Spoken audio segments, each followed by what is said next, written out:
Malcolm Garvey, Huey, study Malcolm Garvey, Huey. Their life was like a movie. Study Malcolm Garvey, Huey. Malcolm Garvey, Huey. Malcolm Garvey, Huey. Their life was like a movie. I live, I die, I organize. Everything I do's revolutionize. I build what's good for the whole damn hood. Study G's like these, really think you should. I study Malcolm Garvey, Huey.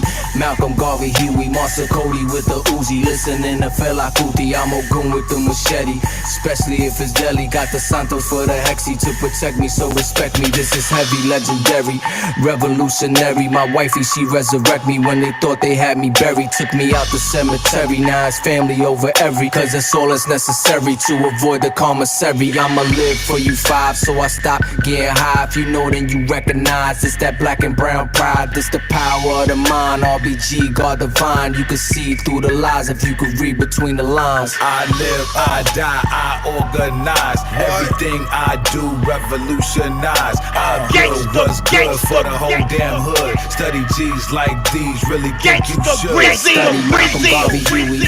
Malcolm Garvey, Huey. Study Malcolm Garvey, Huey. Malcolm Garvey, Huey. Malcolm Garvey, Huey, Bunchy, Bobby, Pac, and Tukey. Sitting by the door so you can say I'm acting spooky. Just like in the movie, son, you better pack your toolie. Niggas switch be acting fruity, you'll be cracking like they pookie. Rather smoke a doobie than be burning and eluding. Bang, bang, pig shooting, we should blame Rudy Julie. Yanny for the camera, shine a white and nose candy. Let you banging on the system, you a gangster wearing panties. RBG, my family from the Bronx to Miami.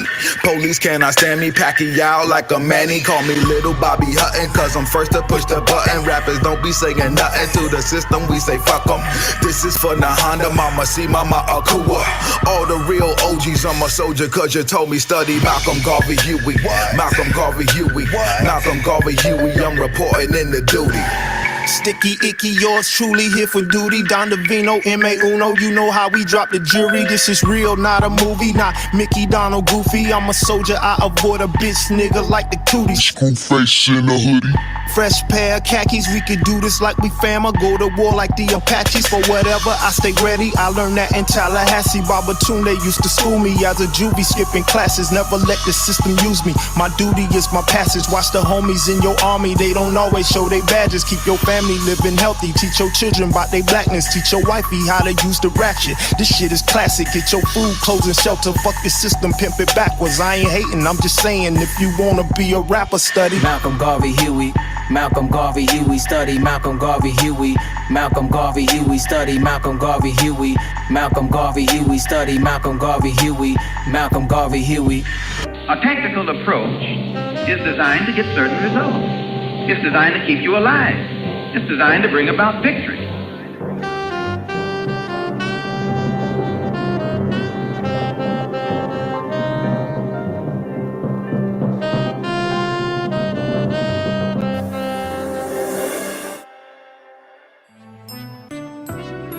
Don't let anybody take your manhood. Be proud of our heritage. As somebody said earlier tonight, we don't have anything to be ashamed of. Somebody told a lie one day. They couched it in language. They made everything black, ugly, and evil. Look in your dictionary and see the synonyms of the word black. It's always something degrading and low and sinister. Look at the word white. It's always something pure, high, and clean.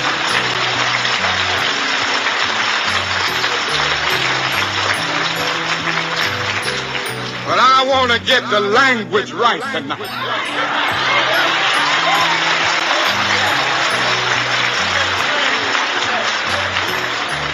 I want to get the language so right that everybody here will cry out, yes, I'm black, I'm proud of it, I'm black and beautiful.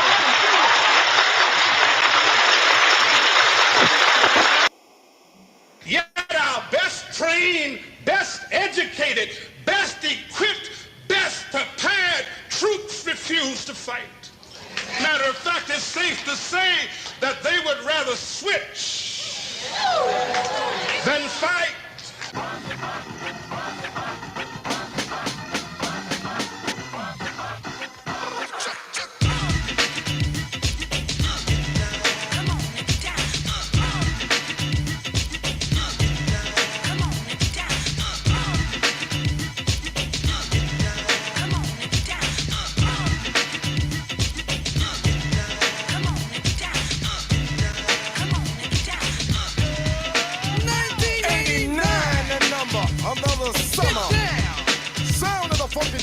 Music hitting your heart, cause I know you got soul. Hey, listen if you're missing, y'all. Swinging while I'm singing. Hey, giving what you're getting. Knowing what I know in. While the black band's sweating. In the rhythm I'm rolling. Gotta give us what we want. Gotta give us what we need. Hey, our freedom of speech is freedom of death. We got to fight the powers that be. Fight the power. Fight the power. Fight the power. Fight the power. Fight the power. Fight the power. Fight the power. We got to fight the powers that be. As the rhythm's designed to bounce with calcium that the rhyme designed to fill your mind. Now that you realize the prize arrives, we got to pump the stuff to make it tough. From the heart, it's a start, a work of art to revolutionize, make a change, nothing strange. People, we are the same. No, we're not the same, cause we don't know the game. What we need is awareness. We can't get careless. You say, what is this? My beloved, let's get down to business. Mental self-defense of fitness. Don't rush the show. You got to go for what you know.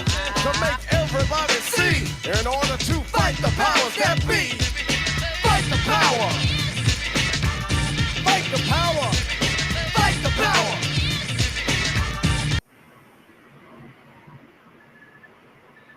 Hello, all.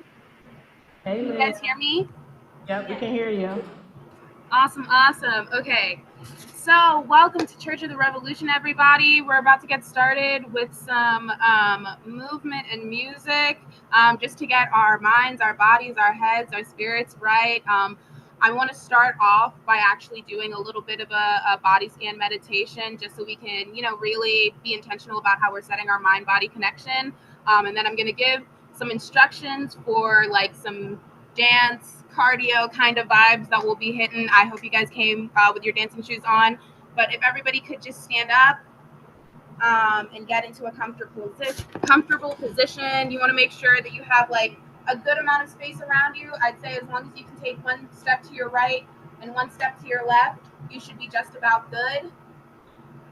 But as I said, we're going to get started with a meditation just to be intentional about setting the space between our mind and body and spirit before we get into some movement. I want us to be really tuned in and listening to our bodies and giving it exactly what it needs at this moment, okay? All right. So if we could start by centering in on our breath. If you would like to, place one hand over your heart and one hand over your stomach. We want to get really into our belly as we're slowing our breathing down. And we'll just start off. Inhale. And exhaling. Inhaling. And exhaling. Just allowing ourselves to sink into our bodies. And finding a nice, comfortable rhythm to breathe at as we check in at the bottom of our bodies. We'll start with our toes and the bottom of our feet. We're really just trying to bring awareness to each part of our body, figuring out where are we carrying tension as we're moving our focus up to our ankles, and really, really feeling how we're grounding ourselves in our world, and moving up into our calves, and bringing awareness into our shins and up our legs to our knees. Are our knees locked? Are they loose? Are they aching? As we bring our awareness up through our thighs, and up our thighs into our hips. Our hips carry so much feeling, emotion, trauma, joy. Where are they right now? What are they feeling? What are they telling you? And we move our awareness up from our hips into our lower back, and around to our stomach, our gut, our core. It knows so many things much faster than our minds do. And we move that awareness up our sides into our ribs, and up our ribs into our chest, and up our chest into our shoulders. What are our shoulders feeling? Are they carrying any tension? And moving that awareness from our shoulders out down our arms, into our elbows, down our forearms, into the hands, our palms, our fingers. Are we clenching? Are we trying to hold on to too much? And then finally, we'll bring our awareness back up from our fingers and our palms and our forearms and our elbows and our shoulders up into our neck. And up our neck to the top of our head, bringing awareness all the way through our face from that chin, releasing any tension in our tongue, our nose, up our eyes and our forehead, and meeting up at the crown of our head. And if we could just allow our arms to drift up as we take that awareness all the way up. And on a nice deep exhale, you guys just want to start with rocking, shaking, all that information we gathered from our bodies about where our tension was, where our hearts are, where our minds are, just kind of shaking that out. And just gathering ourselves and our awareness back into this present moment. Oh, had a lot to let out, sorry. I'm so grateful to be here with you guys. Feel free to continue moving. What I want this to be is not super strict. This is about moving our bodies in a healthy and joyous way. I'm going to have like some choreography that I'll be leading you through. Unfortunately, you will not be able to hear me once the like screen is shared. So I don't know if you'll hear my voice as the music is playing. But to that end, I will be starting off with a bit of a stretch kind of exercise on the first activity, just some simple movements. So you can follow me as I'm moving through the things, and you'll still be able to hear what's going on your end. At the very end of the stretching portion of the song, I'm going to show you 2 basic movements, which is just a 2-step kind of thing, as well as a nice little hip circle. So if you're ever in doubt about what you should be doing, you can always default to a 2-step or throwing your hips in a circle. It's going to be very dance hall oriented, so I'm telling you, it'll get you through a lot. Okay. As I said, I'll be able to hear you only so much, so I do appreciate like hands ups or like waves if there's danger, okay? Try to be mindful of your dance space as well. Okay, we're sharing the entire screen. Selecting.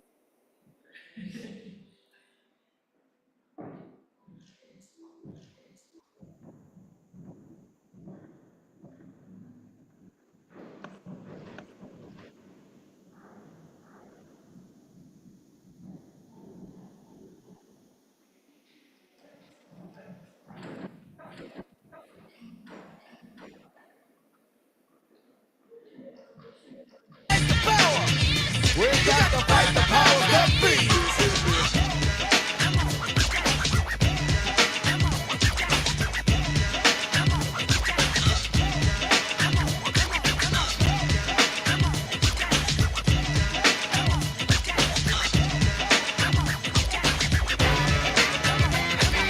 Fight the power.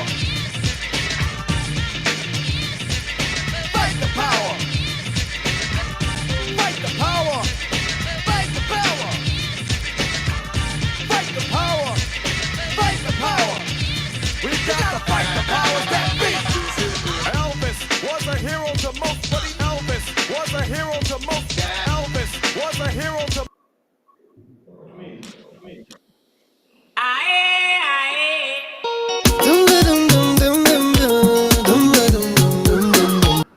Oh, can you hear me now? Is it letting me do both now? Can you hear me? Yeah.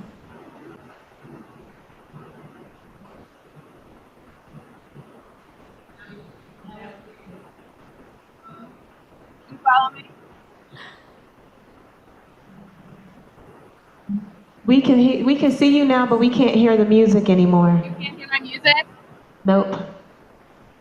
You can't hear the music though? We can hear you, but we can't hear the sound anymore. I can't hear you, damn it. You can hear me? I can hear you. Yeah, we don't hear your music. You don't hear the music? No. Okay, yeah, I can't do both at the same time. I'm gonna play the audio share, okay? Okay. They have a setting in Zoom when you're sharing where you can just share sound only. I don't know if that will help. Yeah, because I can share my sound, but it'll mute my mic. I can try joining from my phone to see if I can like share, like get on unmute, like muted here, unmuted on my phone. All right. But feel free to jam in the meantime. We got some tunes going. We can still move joyously while we work. Okay.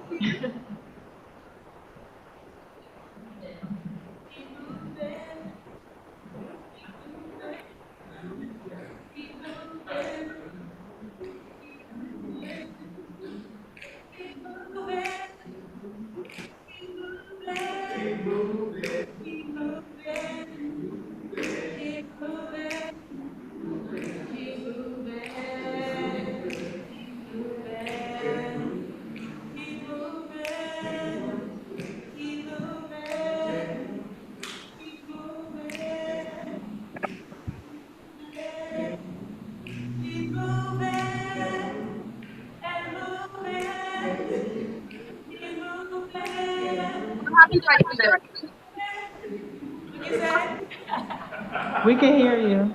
What you say? You can hear the music? Not yet. We're making our own music. Keep moving and grooving. If you maybe stop sharing, try again like you did last time. You can hear it? Nope. No?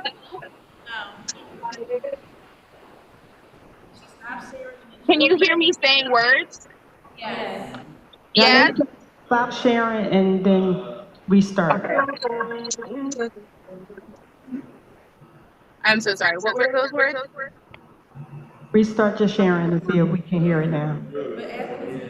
Huh? Try going to advanced settings. And then there's one that says share sound only and see if you can share that. If you can hit that and then play your. Like, keep moving.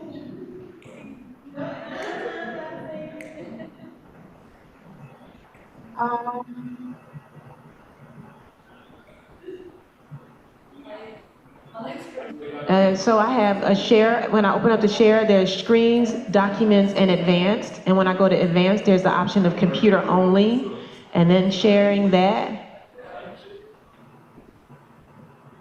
I have multiple participants can share simultaneously. No, not that button. The share button, the actual share, not the up pointing button, the actual share button. Yeah, and built-in display also share system audio. And there's one that says computer audio, and it's like under advanced, not in the screens, but under advanced. I don't have an advanced option on the pop-up window. I only get it if I use the drop-down screen. Are you able to share that link of your playlist with me? Yeah, yes, I can. Maybe that will help.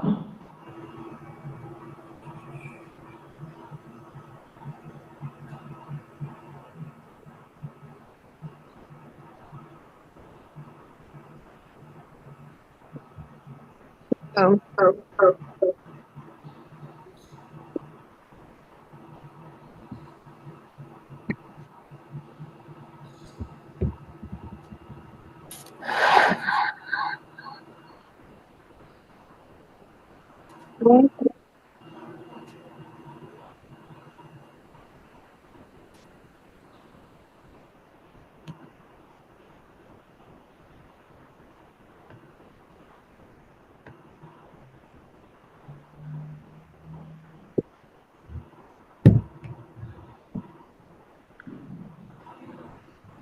Oh, okay. I decided I need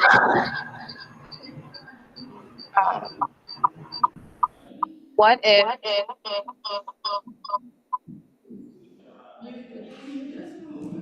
Can you hear me?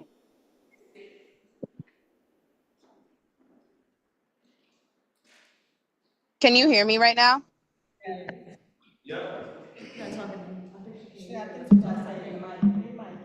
Can you hear me? Yes. Okay. What if I do...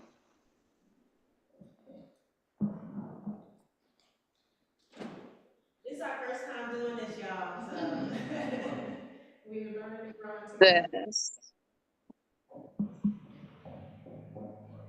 Actually, I can just click play now.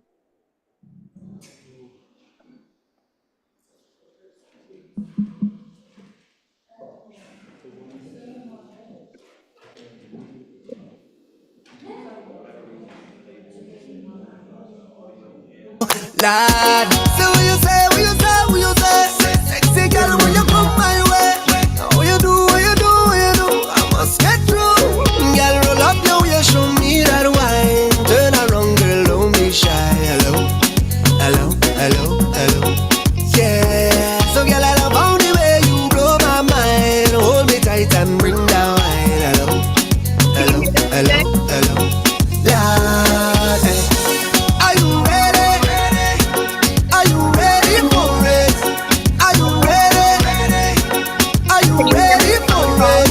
You want give me that? Roll up, wind it up, ride it, front to the back. No long chat, just come to me. I'll give you that sweet type of love, sweet type of love. Come give me that sweet type of love, real type of love. Hold me, darling. Whole night we jamming. Yeah, yeah, yeah.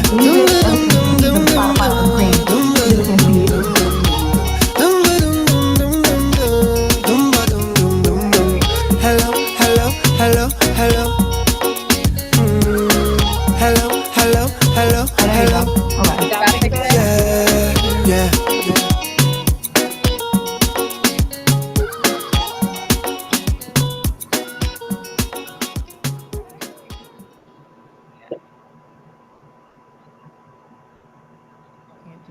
Hello?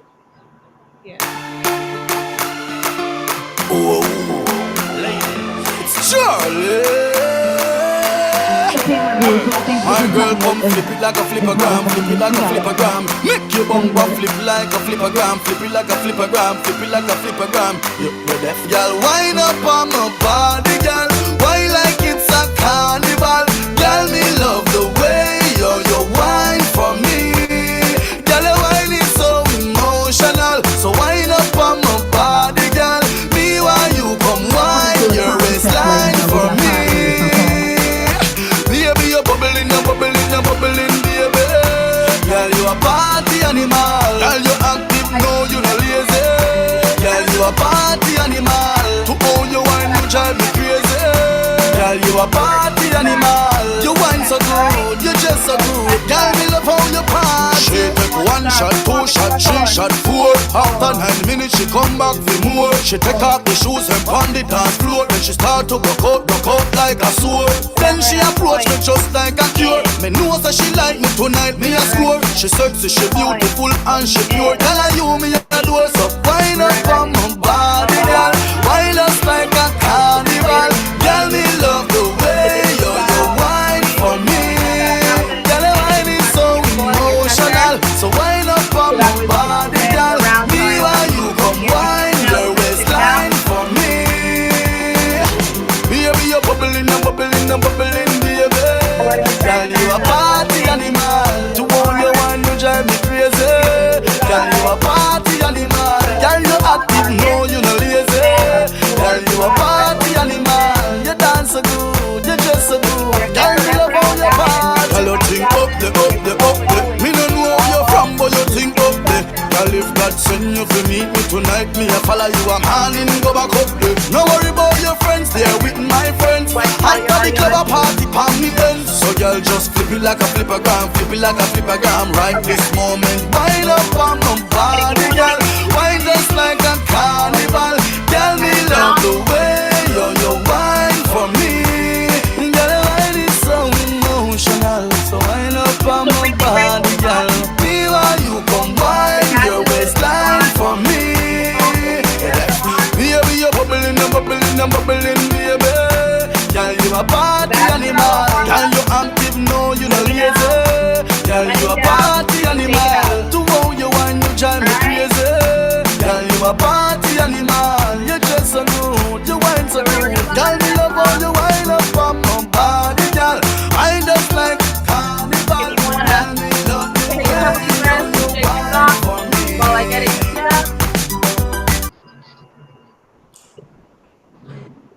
Adi. Hey, Adi, tell them the story.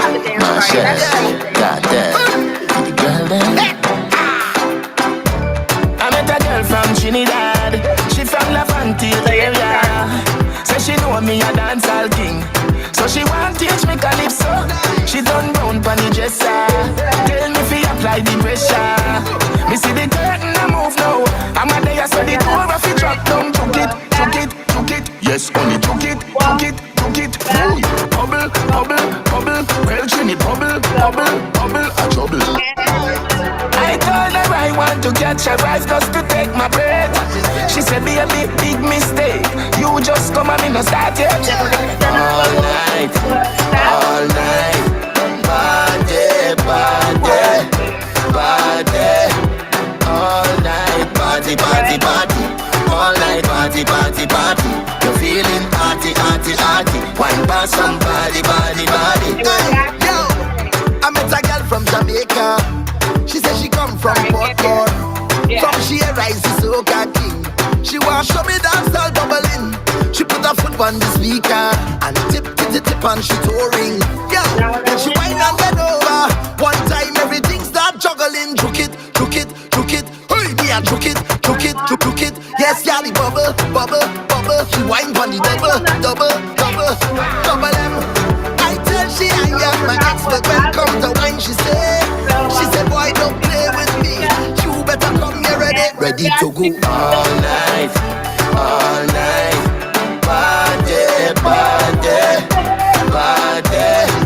All night, party. All night, party. You're feeling arty. Wine by somebody, body. Ooh, took it. Yes, only took it. Ooh, bubble, well Trini, bubble, a trouble. Took it. Hey, me a took it. Yes, yeah, the bubble. She wine on the double. All night, party. All night, party. All night, party. You're feeling arty. Wine by somebody, body. Party.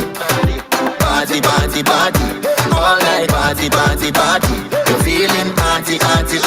Wine by somebody, body.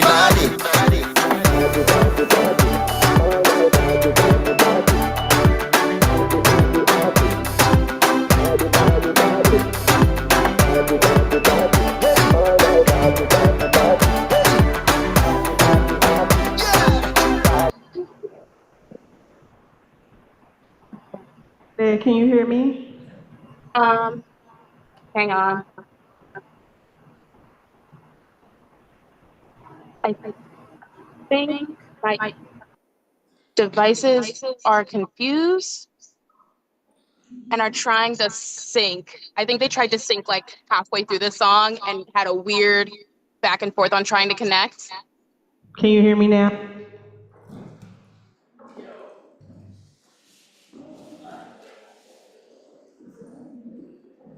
So my name is Erica Hope. Thank you for joining us for the 5th Church of Revolution meeting. This is our 5th meeting, guys. Can you believe it?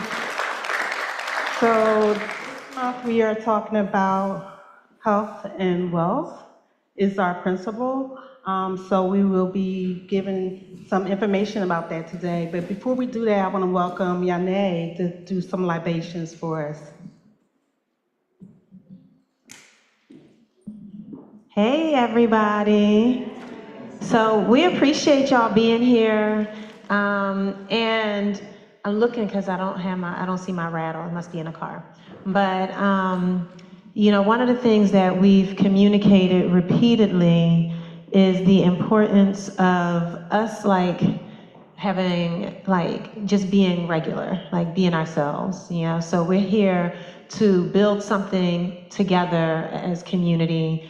And you saw us do some fumbling, and I like that I want us to be able to fumble forward together. I want us to be able to do this thing that's experimental and be able to be learning and have grace with ourselves and each other and figure out the solutions together. And I want to name it so that we can experience it in that way and not be holding on to whatever didn't go perfectly, because it was perfect, right? In that we figured this out together. And one thing that we definitely figured out is that this that we just did is really awesome. Like, it felt good to actually move together in that way that we just did, and we can know that we want to really implement that moving forward. I don't know where I hit the water for myself. Does anybody? Oh.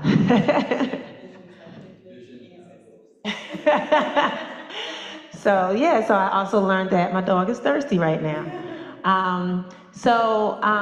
Libations is a ceremony that is, it's a prayer and connection ceremony that's performed by communities that may use different names for it, but it's a process that's many communities around the world engage in, and it is a way that we express what we want to accomplish collectively and invite and ask the ancestors to join us and to guide us in the ability to achieve those things that we want to do it well, to give us redirection, also to empower us and support us in that process. And so, we speak to what we want to accomplish and or to what we want to understand, and then we ask the ancestors to be here and hold us in that process. One of the things that I have been taught in the libations process is that, it is a spiritual process and everything is energy. And so we can create a circle that contains us and then invite the energies into that circle that we want to be able to engage in. And so I would like to start by creating and establishing a circle of protection around us. And then after I establish that circle, then I will ask us to all invite in the energies, the spirits, and ancestors that we wish to help guide us and hold us through the process of this service today. So I'm just going to, I usually like to have my rattle, or I said I was going to have a candle this time, right? See, you came here on this, you were meant to be here. So,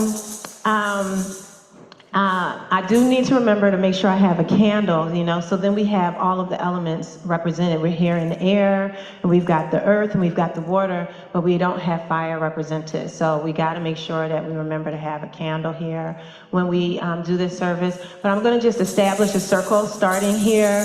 This is a circle of protection. None may enter this circle. Those invited are the only exceptions. Now I have a call that I do that calls in the ancestors that I will start with, and then I'm going to invite you all to bring in your ancestors, and then we can say Ashe, which is one way that we will mark that this is good, that we agree. And if there is another way that you do that is connected to a culture that you come from, you're invited to do that. And if there is a different way that you do that, then it would be great for you to share that with us and let us know, because then that's a way that we can learn and another way that we can connect with each other. Hey, you're invited into the circle of protection. So I'm going to do my call to my ancestors that are all of our ancestors.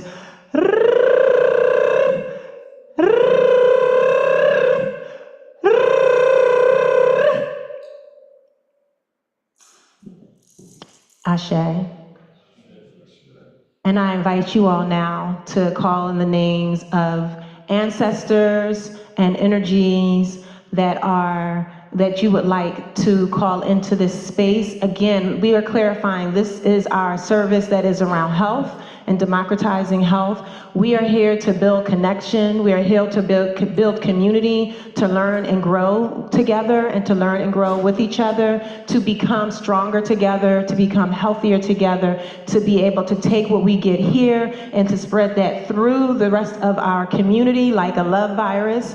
And that is what we are seeking to accomplish here today.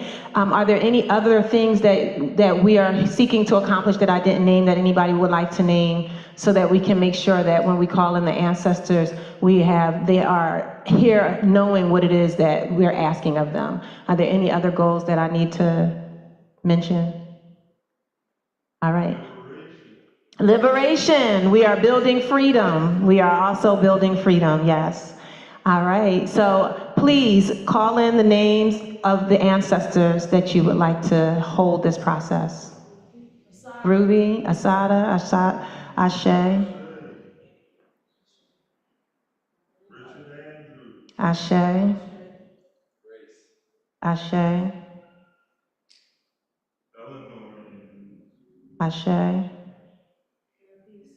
Ashe.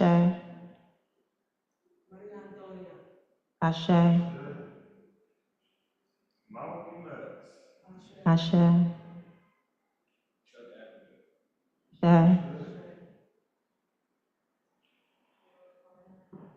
Ashe. Ashe.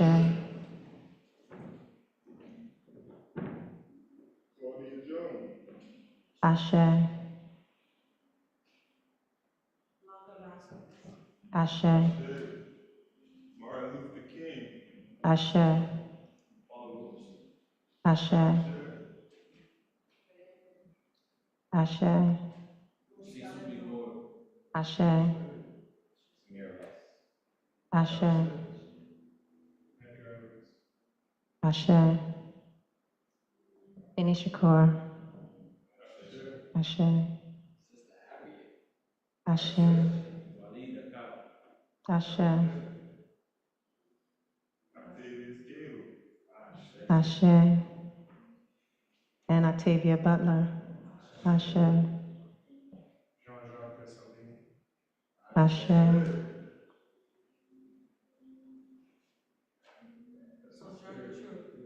Ashe.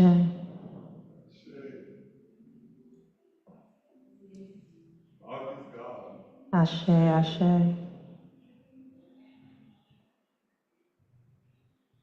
And we call upon all of our ancestors, past and present, and future ancestors. We call upon our animal ancestors, our plant ancestors, our mineral ancestors, to hold us in alignment with our oneness and with our connection as we strive forward in this moment to build our collective truth, our allness, our oneness in a way that is healthy for all of us and healthy for all that we are a part of. Ashe, Ashe, Ashe.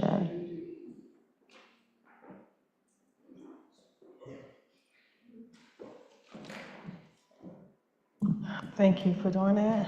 So we want to take a few minutes to get to know each other, right? So let me tell you, I have some students here with me. This is a very different experience. So we was also here for the Quakers meeting as well. So I'd like for y'all to take your time to walk around, introduce yourself to somebody you don't know, that we don't go to school with. And for everybody, though, to take a minute. And if you have any questions about what just went on here, come ask me or come to Yane. And it's just a way of showing appreciation, okay? So don't be fearful. I see some of y'all faces look frightened. Ask questions, okay? Because that's the best way to learn, all right? So we take 5 minutes to do that, to greet each other and meet somebody that you don't know.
On that same thing.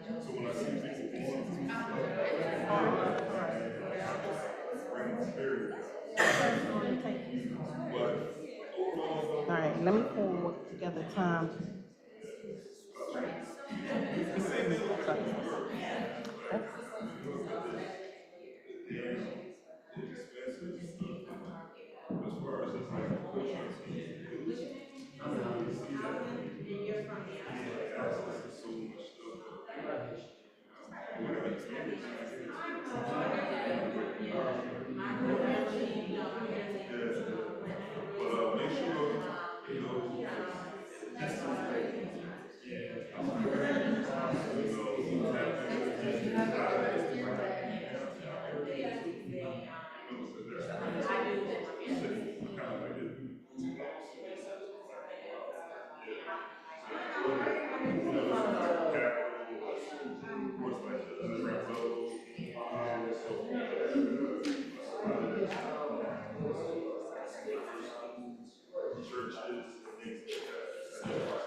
I'm gonna just.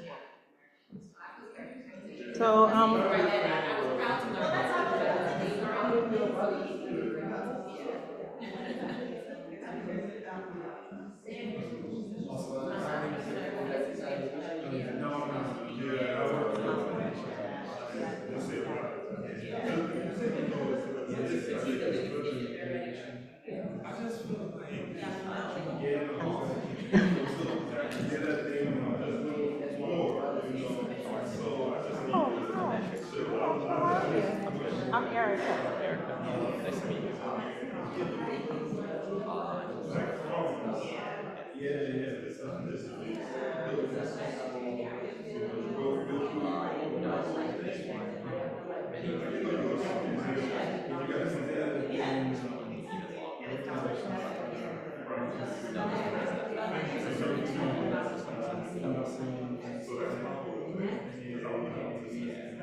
Hello, everyone. I want to just pull us back together. We have a musical selection up. Hi, church. Hello, everyone.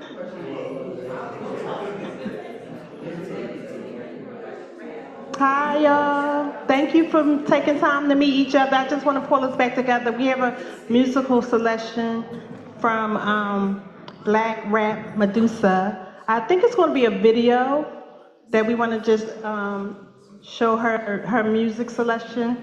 Alea, are you there? Leia, are you there? Yep, I'm here, and I have the video ready to go. Okay.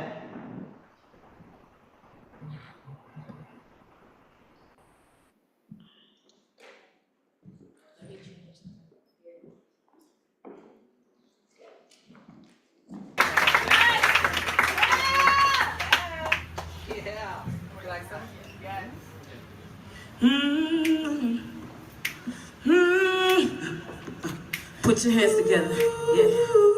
Put your hands together, yeah. Put your hands together, yeah. Put your hands together, yeah. Put your hands together, yeah. Put your hands together, hey. The revolution, Huey Newton, I'm cooking up a solution. I'm ready to get the shooting, I'm ready to spark the stupid that beat and get the bump in my head and get the thumping. Got me thinking about something. Freedom that's on my mind, it got me reaching down something. When my teeth stop shooting and that heat stops flowing, I'ma rock this mic tonight. I grab the mic just like I'm Dolomite. Overseeing your oversight. Cook me back and soda cause they wanna give us 3 strikes. And they wanna take the niggas' life. We'll send them babies off to college with them crack dollars. Black and powers, trapping the black fathers, trapping to feed their daughters, but they lack knowledge. They not aware, Section 8 never wanted them there. And they baby mama welfare. It's like a twisted game of truth or dare. I never promised to repeat, I'm only proof is there. True repair come from reparation. Black Medusa trying to save a nation. See. Don't you look at me. You don't know what you see. You got to look deep.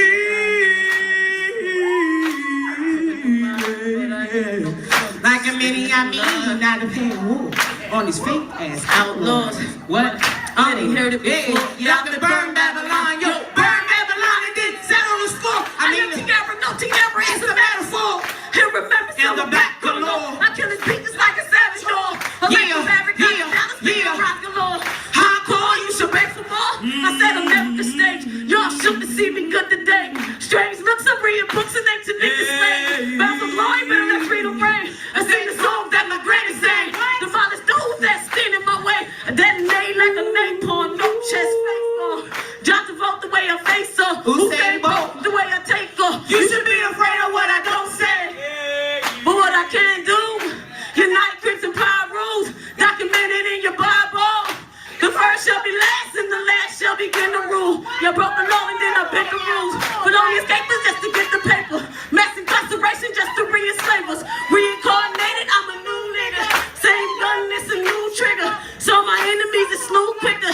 If you knew, then I do different. Black Medusa on a new mission. Say, Don't look at me like that. Don't you look at me. Yeah, yeah. You don't know what you see.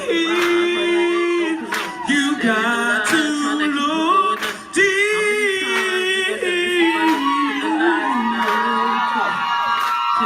Don't look at me like that. Don't you look at me. Yeah. You don't know what see. You get to know deep. Oh, you got to. Hey, hey,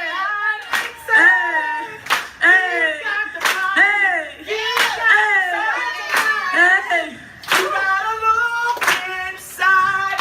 Hey, come in the mind, but I ain't no Columbus. Staying alive, trying to keep them going under. How many times you gonna jump me from my lips? Criminalized in the eyes of the crook.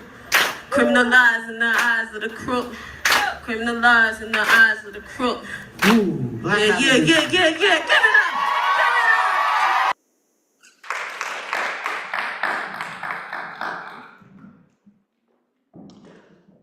So next we will move on to our presentation. And this is the health and wealth presentation that coincide with our principles for this month, okay? Let's go, Jay. Yeah? She's controlling that. Yeah.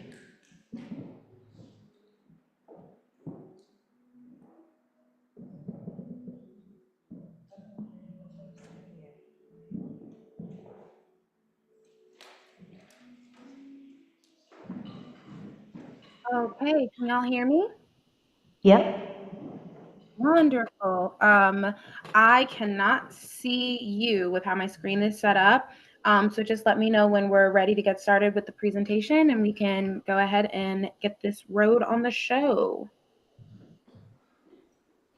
I guess maybe I'll introduce myself first, and then we might as well go ahead and get started. So you already met Erica, you met Alea through our virtual Zumba and our virtual stretching. So my name's Jasmine.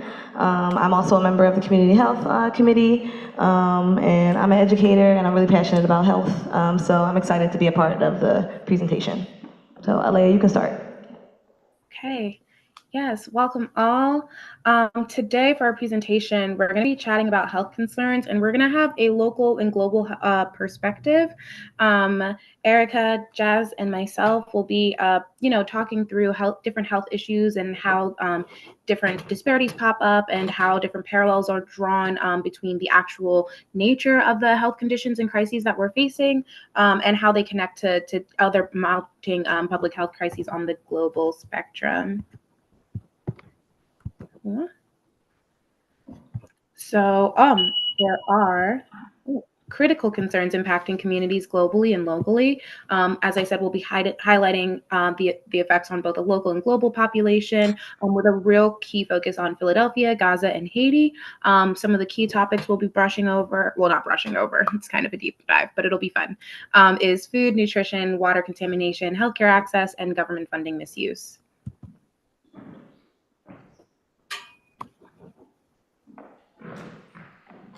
Okay, so I want to start off talking about some local health challenges in Philly. You can go ahead and go to the next slide. So the first thing I want to talk about is the idea of food desert versus food apartheid. Have y'all heard of the term food desert? Yeah? So there's been this other term called food apartheid. That's a recently coined term by Karen Washington, who's a food justice activist and an organizer. And the reason that she decides to use the term apartheid instead of desert is because food desert simply it addresses the fact that food is absent. It doesn't address the political context of why the food is absent. And so really food apartheid, and we can post this slideshow so that everybody can have access to it, but food apartheid looks at the entire food system along with race, geography, faith, and economics all involved, right? So there are many reasons why food is absent only in certain places. Food isn't absent randomly, it's absent by design. On top of that, just the idea that when we want to access food in Philadelphia, like, where do we mainly go? Where do you guys go to get food, typically? I go to ShopRite. I'm a ShopRite fan. I like Aldi too, right? I like Produce Junction. Did you know that 2/3 of all the food available in Philadelphia is from a corner store? Which is pretty jarring when you think about it. That's not the place that we get 2/3 of our food. So think about the ways in which you have to access food and the ways in which some people who don't have a car, who don't have access to public transportation, can only access food from corner stores. So think about the type of food that's at that corner store. So we can move on to the next slide.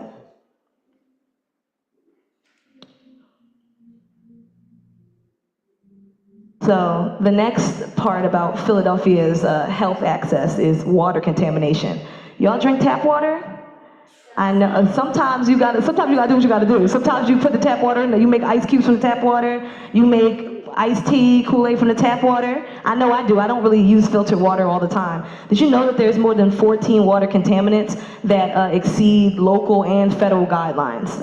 And so it's hard to see here, but one of the ones that's super high is chloroform. Chloroform is the chemical that puts you to sleep, right? 74 times more in our tap water than it should be. And then there's also some other chemicals you might not have heard of, like trichloroacetic acid, TCA, which is involved in denaturing DNA and RNA. And that's available at more than 200 times the regulated amount in our tap water. And so these are some of the reasons why it's really hard to focus on health when the things around us that we're trying to access that should be good for us are poisoned. We can go to the next one.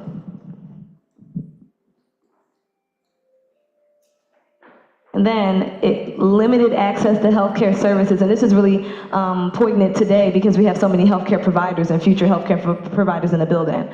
But did you know that 22 hospitals have closed in Pennsylvania since 1980, which makes us number 6 in the nation for hospital closures? Not only that, but in southeastern PA, which you know encompasses Philly and a couple of the suburbs around us, 6 of the 10 hospitals that served Medicaid the most have closed in the last 10 years. And so not only has the access of hospitals changed, but also access of hospitals that have affordable health care and Medicaid and Medicare available at those hospitals. So this is really, really jarring because it seems like it's not just that the hospitals have been closing, but they've been closing in particular places that impact particular groups. And you know, I think society wants us to think that because we are technically a minority, that us in the healthcare system should be a minority also. But it's not always been that way. In fact, even in the 40s and 50s, back when we had more hospitals in Philadelphia, we had a hospital called Mercy Hospital, and then we had a Frederick Douglass Memorial Hospital. They combined at one point in the 50s and 60s, or in the 40s and 50s, and it was the Mercy Douglass Hospital in Philly. And there was a huge population of African-American nurses at that hospital. And these are some pictures from the 40s and 50s of African-American nursing staff at those hospitals. These days, only about 2 to 3% of the national nursing staff is made up of black women, right? So this is something that's super jarring. And this reminds us that this is not a new thing. We don't need nurses that are our skin color out of randomness. We had nurses that served us that were culturally competent for us, and we've lost them due to many political changes that have happened, due to many financial changes, economic changes that have happened. And it's our duty to make sure that we are interested in training up those that can serve us, not just medically, but also culturally, so that we can be comfortable accessing the medical system. Can move to the next one. Oh, absolutely. I forgot. I did want to just tap in here and say, because you're right. We have seen, Black women and like Black providers specifically pushed out of healthcare systems because of so many like social and political reasons. And even if we want to talk historically, there's, the closing of hospitals, like recently when we know that they existed in like the 40s and 50s.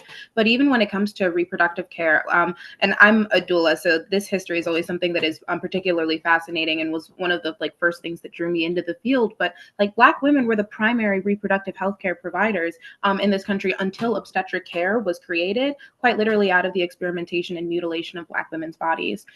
Like being a Black midwife or a grand midwife, like that was how most folks were able to like bring their children into the world. I mean, even white women oftentimes relied on Black midwives, to like birth their babies. And obviously they were typically enslaved women, but it was also one of the ways that like Black women could like earn funds and finances and be able to like buy themselves out of slavery or their loved ones.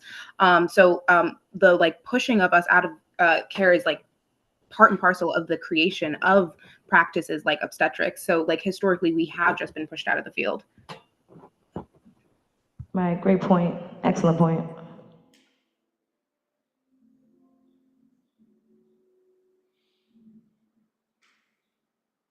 Okay, so Next, I want to talk about a couple statistics that have to do with food and nutrition. And so there's a whole bunch of reasons why access to food and access to good nutrition has impacted us. So we can zoom to the next slide. First things first, and I know you guys probably know this because y'all were testing people's blood pressure, but almost half of Black Philadelphians have high blood pressure. And that's compared to 34% of white Philadelphians. And this is interesting because, you know, white folks make up a significantly larger amount of the population than Black folks do. So consider the skewedness of this statistic. Go to the next one. Then when it comes to diabetes, and this is regarding diabetes mellitus type 2, 18.8% of Black Philadelphians have diabetes, while only 13.6% of white Philadelphians do. Can move to the next. Then we were talking about food apartheid. Almost 30% of Black Philadelphians face food insecurity, so they don't know where their next meal is coming from on a daily basis. And the next slide. And then on top of that, as a part of our food apartheid, quote unquote, 300 food deserts exist in Philadelphia. And this restricts access to fresh produce and healthy food choices. Many folks are only buying prepared foods, they're not buying fresh foods. Many folks don't have access to organic food. So these things can really impact not just like getting good nutrition, but also like trying to combat some of these ailments that have nutritional, treatments. Like let's say your doctor tells you that he wants you to eat more fresh vegetables, but you live in a neighborhood where you have a food desert and there's no access to fresh salad at a reasonable price that you can afford, right? So how do we even listen to our instructions of care if we cannot access? All right, next slide. Yeah. So this is some statistics that Jazz already talked about hypertension. Go to the next slide, please. I'm going to actually talk to you, my background is a nurse. I'm going to actually talk to you about the disease process, and if you come upon these things, we would encourage you to do. So a normal blood pressure is 120/80. That's normal. It used to be if you got slightly normal, we would, watch you a couple times. That's no longer. You get a pressure reading at 121 to 129 is now elevated. Once it's become elevated, we do maybe a second check. But once it becomes elevated, we encourage lifestyle changes of 60 to 90 days. We want to see you in 3 months. And those lifestyle changes, we encourage some dietary changes, exercising, things like that. The next stage is 131 to 139. At that point, you come back in 90 days, your pressure's still elevated, they encourage your medication. What I do want to say in this point right here is the medicine that is prescribed to Black people, we have the most side effects. So the cheapest one is lisinopril. The biggest side effect is angioedema. High counts of people losing their life because your throat closes up, your mouth closes up, and if you don't get to the emergency room in time for steroids, intubation, you lose your life. That is the drug of choice for Black folks. The second stage is 141 and higher. Stage 2. You probably going on a second medication. Next slide, please. The other way. So some of the things that you could look for once you have hypertension is headache, dizziness, confusion, nauseousness, chest pains, nosebleed. However, high blood pressure is called the silent killer. A lot of people don't have any warnings. By the time you get these signs and symptoms, you're already in a critical crisis. You're probably above 180. Your top number is probably above 180 by the time you start getting these signs. So it's important to monitor your blood pressure. So I know a lot of people was like, I just got my blood pressure checked. And I was like, can we check it again today, please?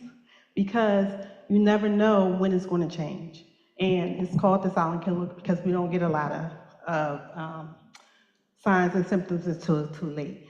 So what's some of the things that compounds our risk? Jazz already touched on some of them, but we're going to talk about a little further. Obesity, diabetes, poor diet. So we talked about the food choices that we have in our neighborhood. So one zip code that I looked up is 19143, which is in West Philly. And when I drove through that area, I know. When I drove through that area, it was like a Poppy store in every other corner, right? So it's in the Poppy store. Processed foods, they make hoagies. But in the back of their store is real food that looks like delicious and tastes delicious. Why? Because of the sodium that's in it. Sodium causes high blood pressure.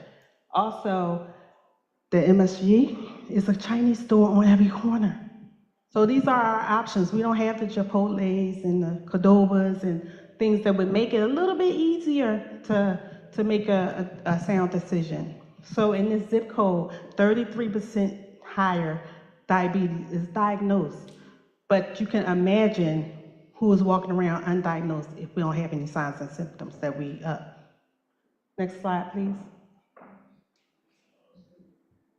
So some of the things that we can do to help our high blood pressure is weight loss. I know it's a touchy subject, but I want to encourage these diets, right, to be our normal diets every day. A DASH diet. DASH diet, the acronym for DASH diet is dietary avoidance to stop hypertension. That's what that means, right?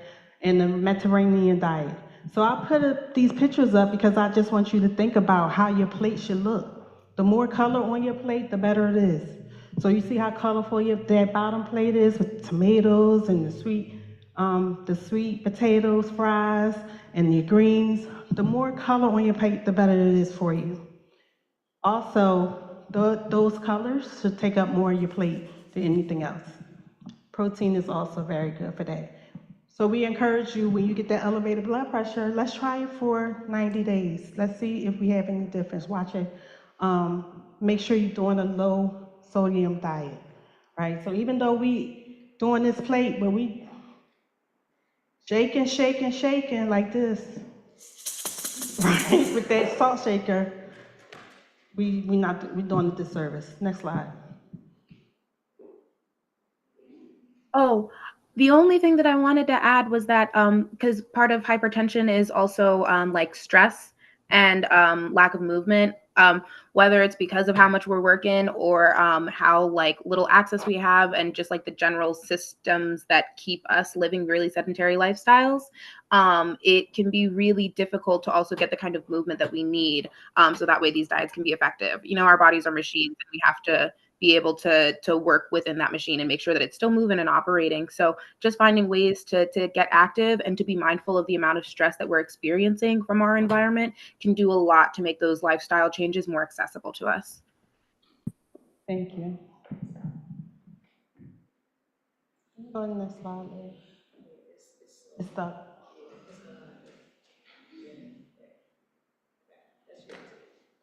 All right, so the next thing we want to talk about is diabetes. Also very high in our area, right? So 2 things about diabetes I wanted to bring out. So it's signs and symptoms that you get that you probably don't even pay attention to because you think it's normal. But when you think about microvalvular damage, you're thinking about your eyes. So most diabetics start getting blurry vision. That's like the first thing. They be like, oh, let me go to the dollar store and get me some dollar store glasses because my eyes is going. But we also have retinopathy when you have tingling in your legs from your nerves and pain. You might have some swaying when you stand up, sitting on the toilet for a long time. Not even a long time, just enough time to go to the bathroom and you get to stand up. You have that tingling feeling. That's all signs of it. And you might have increased kidney levels when you get your blood work done. So all of that is microvalvular damage from diabetes. But macro is more cardiac. So if you have atherosclerosis, that jugular vein right here gets distended. start seeing that pulsation right there. That's something to look out for. And of course, the MI is a heart attack. So that's way down the line, right? Go to the next slide. Y'all hear me now? Wasn't? Oh, lady, you hear me? Okay. So I can hear you. Okay, great. Some of the other early signs, guys. So for pre-diabetics, early signs that you can look out for is frequent urination. You're going to the bathroom a lot. You always thirsty. You drinking 4, 5, 6, 7, 8 bottles of water and you still thirsty. That's something to look out for. Once you go to the bathroom and it's have a sweet smell, it's attracting ants or bugs coming to your urine. Yeah. Also, a pre-diabetic sign. You also have anxiousness. You anxious most times. We already talked about the numbness and tingling in your legs. The blurred vision we talked about, right? And excessive fatigue. So you sleep 8 hours and you get up and you're still tired. Probably should get checked. All right. It's skin changes too, right? You see a thick, velvety skin on someone's neck, their elbows, their knees, their feet. Those all signs of increased resistance of insulin. Your insulin is building up. Your resistance of insulin is building up. So everybody want to say, I won't eat sugar. It's not really sugar. You got to watch your carbs. So make sure you're reading the labels. Next slide, please. Oh, I forgot to talk to y'all about this. So if you come to a healthcare provider, I'm sorry, lady, you stay there. You go to the healthcare provider with any of these symptoms. What they're going to do is blood work. There's an A1C panel. 5.7 to 6.4 makes you pre-diabetic. They're going to give you that same 90 days with that same DASH diet and that same Mediterranean diet. Watch your sugar intake, watch your salt intake, hopefully to convert it. So once you become a diabetic with a diabetic diagnosis, you are forever a diabetic. So in this pre-stage, it's time to stop it.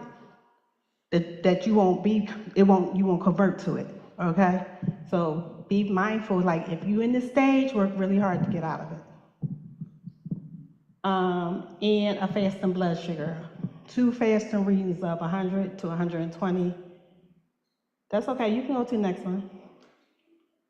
Also put you in that pre-diabetic phase.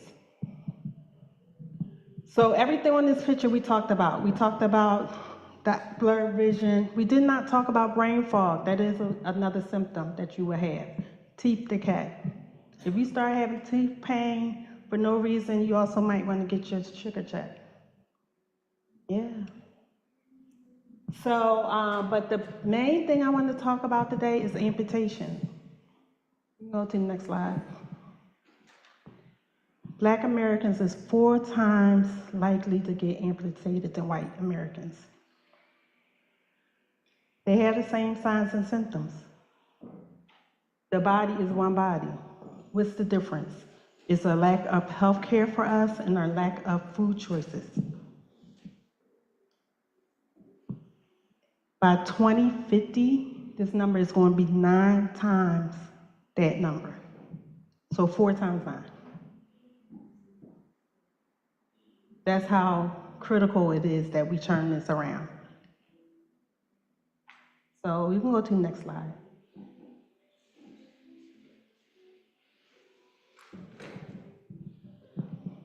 So another illness that is that's really affects Black populations is cancer.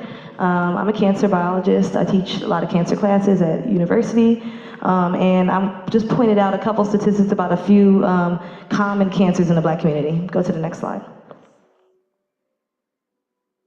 So first things first is that in terms of new cancer cases and cancer deaths, Black folks have more cancer cases per 100,000 people and cancer deaths per 100,000 people. And that's wild because we're only 13% of the population. So it's interesting that we have 535 diagnoses per 100,000 people and 239 deaths per 100,000 people. But if you look at white folk, they only have 489 per 100,000 white people, which is very interesting because it's way more white people. So per capita, black people make up the group that has the most cancer deaths and cancer diagnoses, no matter what gender we're talking about. We'll go to the next one. So breast cancer it really drastically, disproportionately affects black women. And in fact, there's even a few mutations that can only be found in black women. So there's some studies that are trying to figure out exactly why. But when you just look at the data, the mortality rate is 34% down in white women these days because of all the research, but only 2% down from the rate in black women. So the research that we have been doing these days is only benefiting white women. It's not benefiting black women. What does that mean, right? That means that the mutations that we're studying are not the ones that impact us. So we need more people to study mutations that impact our bodies. And then when we look at black women under 35, 3 times more likely to die from breast cancer. When breast cancer has increased in survivability in the last 20 years, like past most cancers. Besides prostate cancer, breast cancer has been really survivable, at the top list of survivability out of cancers in the past couple decades because of our research that we've been doing. But we are still 3 times more likely to die. We are. And that's interesting to think about. I mean, what do we have to do? How can we focus on us? And it really has to do with clinical trials. It has to do with clinical trials. That's like the main thing. To having black women be able to sign up for clinical trials, having clinical trials in black neighborhoods. And it's not a lack of black breast cancer patients. Because I have a breast cancer mutation in my family. 4 of my family members, 3 of my aunts, and a cousin on my dad's side have had breast cancer and have either survived it and died from something else or have died from it. So it is very prevalent. It's about access to us joining clinical trials so that they can study what benefits us.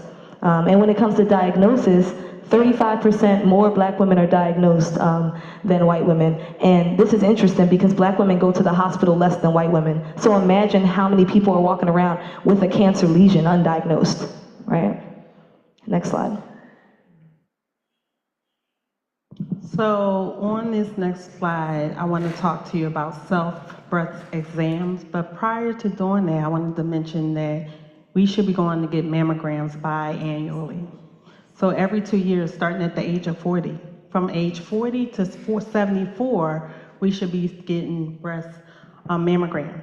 If you have an abnormal mammogram, even with some density that they can't tell what it is, they will see you for ultrasound. So if you're not getting that done, I would encourage you to do self-monthly breast exam. The best time to do it is in the shower with a lot of soap. Start inward with your nipple clockwise and work your way out all the way to the pelvis. Spence, looking for any lumps, bumps, anything that feel abnormal, bring it to your provider attention. Don't think, oh, maybe it's just fat. It might be, it might not be, but let someone else tell you that it's not, okay? So that's what I would like to encourage everyone. If you're not getting your mammograms done, please do self-breast exams in the shower with soap, make it easier. Or you can lay down flat on your bed and do it, but make sure we're doing it. Next slide. Yes. We're all mammals. We all have breasts. Men get breast cancer too. Yep. So I wanted to talk about prostate cancer because prostate cancer is a huge high risk for black men. In fact, 1 in 6 black men are going to be diagnosed with prostate cancer in their lifetime, which is insane when you think about that. And then when you take a look at the amount of people that were suspected to be diagnosed in 2022, it was 41,000 black men. At this, in 2025, it has gone to above 100,000. So it has really increased. And they say that men over the age of 50 should start getting their prostate checked. But for black men, because we get early onset prostate cancer, you really should go at 45 to get your prostate checked. If you want to know a little bit more about prostate cancer, I do have a QR code up there that you're able to scan, and I will post a slideshow so that people can find it on the website. Yeah, no, I'm good. I'm done. All right, so I'm leaving the body part of it and thinking about our environment a little bit more. So I want to talk about air and land contamination. Yeah, we can go to that first one. Yeah.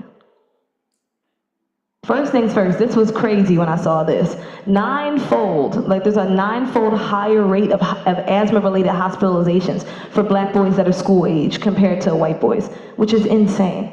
Ninefold more hospitalizations of black boys, all right? So this must mean, do we just get asthma more? Or is there something with our air in our environment? Let's go to the next slide. So it could be both, but we know that Philly ranks 3rd worst air quality in the Mid-Atlantic region. If you look from New York all the way down to West Virginia, we rank 3rd. And then when you look at all the areas where black folks and where Hispanic folks live, it's very likely that they live in an area that has failed all the air testing in conjunction with the American Lung Association. So is it just that we have asthma more? Is it a genetic thing? Or is it that our environment is causing a higher predisposition for asthma-related complications because of the air that we're breathing? Next slide. Then this is upsetting for me as well, because we were just talking about food deserts, food apartheid, right? And so I know a lot of folks, in order to circumvent that, they grow their own food. Has anybody ever grown anything themselves? Anything in their yard that they eat? Yeah, I tried. I got a brown thumb. I don't got a green thumb, so I be killing stuff. But I tried to grow a couple peppers, a couple little herbs or whatever. Did you know that our soil has been so contaminated that 86% of produce grown in Philadelphia exceeds the safe lead threshold because of the soil contamination? So even when you're trying to avoid contaminated food at the corner store or the grocery store, you want perfectly organic stuff, the soil has contaminants in it. So what are we gonna do when our environment is trying to kill us, right? Next slide. Then it's bad for us, but we have a choice of where we are. There are some people who don't choose where they are, especially incarcerated folks, right? And 32% of state and federal facilities, prison facilities, are near 3 miles near a Superfund site. And the Superfund site is the sites that have the most pollution, the sites that cause grave illness if you go and breathe or eat or do anything near those sites. All right, so almost a third of all prisons, state and federal, are within 3 miles of these. And so if you take a look at what goes on in prison populations, you'll see that there's tons of environmental impact that incarcerated folks have to deal with. And there's a prison called SCI Fayette, which is just south of Pittsburgh. It was built on an old coal mine, on top of an old coal plant. And over 80% of the inmates and the people that lived in surrounding communities have coal ash exposure. They have lung problems. They have cancer associated with breathing in carcinogens from the coal. And there was a huge lawsuit that was filed 11 years ago that was not successful. And none of the people have gotten justice or restitution from that. So they still are forced to live there, and the prisoners are still forced to be there. This is not the only prison that's like that. There's many prisons all over that have to deal with the same situation. Next slide. So I wanted to just jump in here real quick to use Mumia, use this as an opportunity to just talk about a little bit about what's going on with Mumia. So of course, the large number of the people who are in these prisons around the state are actually coming out of Philadelphia, so that we know that there's a predominant black population in the prisons, and so it's from the cities where the black populations are that people are being funneled into those cities, and then they're treated like they're throwaway people, they're treated like they don't have value.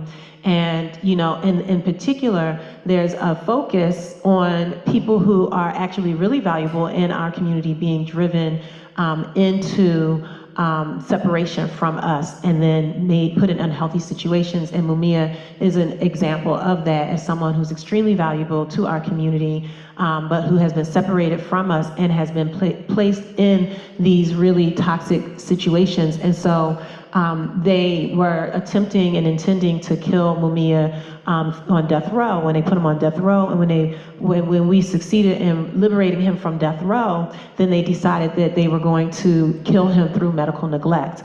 And so he is at the state facility Mahanoy, which also is in a coal-related area as well. And if you ever look at like even the video from him when he was arrested and being taken back, you can see a healthy man. You can tell that he was a man who took care of himself.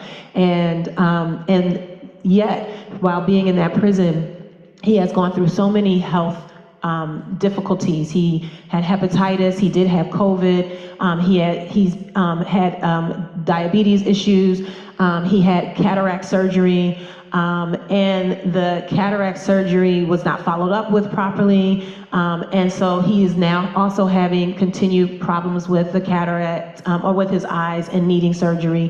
Has had terrible problems with his skin, and so his skin has sores, often has open sores. He always has open wounds, and his skin has like a leathery look to it that is, so, one of the things that Erica talked about was how diabetes affects the way that your skin is, and then also so do some of these other ailments. And so then he has to try to wash with this dirty, contaminated water. The water is literally brown, and he's been having to try to wash his skin, his open wounds, to hydrate himself, wash his hair, wash it. And if you see him, his hair is dried out. His hair does no longer have like the lushness to it that it did as well because of all of these contaminants. And he's an example that we're able to look at because he's so precious to our community, where we have a lot of people that are going there and observing him and checking on him and listening to what's going on with him. But he is in a prison with so many members of our community who are also being exposed. There were many people with hepatitis that were in the prison with him, and in fact, it was only through the advocacy around Mumia that all of the inmates who are dealing with hepatitis and were not going to be getting treated the way that they needed to were able to be treated, because we advocated for him and he advocated for the entire community there, that which was afforded to him had to be afforded to everyone else.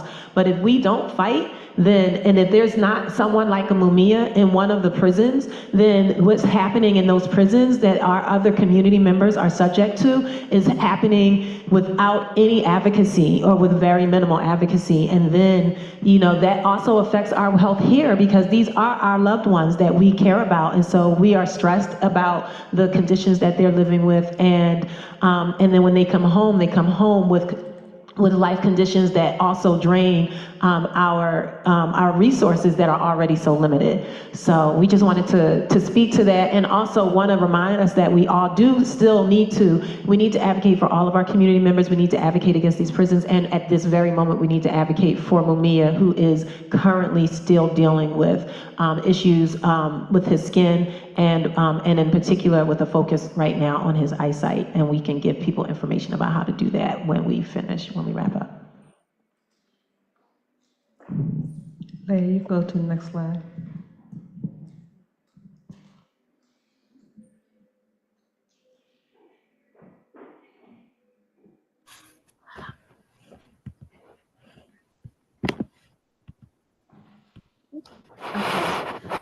So now we'll be chatting a little bit about some of the other global health crises that are going on and how they're tied to some of the public health crises that we've, gone over in Philadelphia, and how it affects people on an individual level, from Mumia to the community level, about, some of those social determinants we went over.